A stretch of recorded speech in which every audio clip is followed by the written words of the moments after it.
কিছুতেই কাটছে না জ্বালানি সংকট। সকাল থেকেই রাজধানীর বিভিন্ন রিফুয়েলিং স্টেশনে দেখা গেছে গ্রাহকের অপেক্ষা। আরও জানাতে শেরে বাংলা নগর থেকে যুক্ত হচ্ছেন সহকর্মী পার্থ সাহা।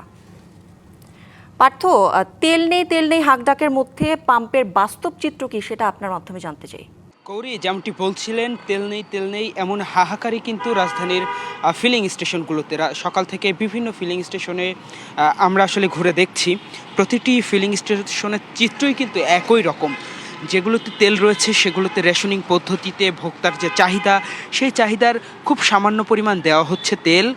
অর্থাৎ যার চাহিদা 10 লিটার তাকে দেওয়া হচ্ছে 3 লিটার, আর যার চাহিদা 5 লিটার তাকেও দেওয়া হচ্ছে 3 লিটার। অর্থাৎ একটা রেশনিং পদ্ধতিতে, একটা লিমিটেশনের মধ্য দিয়ে কিন্তু আসলে ফিলিং স্টেশনগুলো যাচ্ছে। এবং এই যে সংকটের কথা শোনা যাচ্ছে, যে সংকটের পরিস্থিতি বর্তমানে, এই সংকট কিন্তু এভাবেই মোকাবেলার চেষ্টা করছেন ফিলিং স্টেশন কর্তৃপক্ষ। এবং বেশ কয়েকটি স্টেশন কিন্তু বন্ধ। আমি বর্তমানে যে ফিলিং স্টেশনটিতে দাঁড়িয়ে রয়েছে এটি হচ্ছে যে শেরে বাংলা নগর, অর্থাৎ আসাদ গেট সংলগ্ন একটি filling station, Talukdar filling station.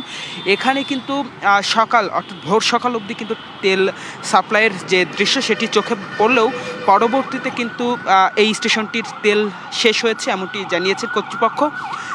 তারপর থেকে এই ফিলিং স্টেশনের সামনে কিন্তু যে গাড়ির দীর্ঘ লাইন ছিল, তারা কিন্তু তাদের যে মিশ্র প্রতিক্রিয়া, অনেকে বলছেন যে এই যে সংকটটি এটি কিন্তু কৃত্রিমভাবে তৈরি করা হচ্ছে। যেহেতু সরকারের পক্ষ থেকে বলা হচ্ছে তেল সংকট নেই, তবুও ফিলিং স্টেশনগুলোর এই তেল শেষের যে গল্প বা যে কথা, সেটি অনেকটাই অভিযোগের সঙ্গে আসলে ভোক্তারা বলছেন। নগদ নিয়ে এলো হার না মানা হার অফার। সর্বনিম্ন 10,000 টাকা রেমিটেন্স নগদে পাঠালে থাকছে স্বর্ণের হার জেতার সুযোগ। যে এই সংকটটি কৃত্রিমভাবে তৈরি করা হচ্ছে, কিন্তু এই কৃত্রিম সংকটের ব্যাপারটি সম্পর্কেও কিন্তু আমরা কর্তৃপক্ষের সঙ্গে কথা বলেছি। তারা বলছেন যে এটি কোনো কৃত্রিম সংকট নয়, মূলত যেই জায়গা থেকে তেল আসে, অর্থাৎ বিভিন্ন কোম্পানির যে ডিপোগুলো রয়েছে, যে ডিপোর থেকে তেলগুলো আনা হয়, সেই ডিপো থেকে আসলে সরবরাহ কম। যে চাহিদা, সেই চাহিদা অনুযায়ী ডিপো থেকে তেল সরবরাহ কম, যে কারণে ফিলিং স্টেশনগুলোতে এই যে সংকট, সেই সংকট তীব্র হচ্ছে।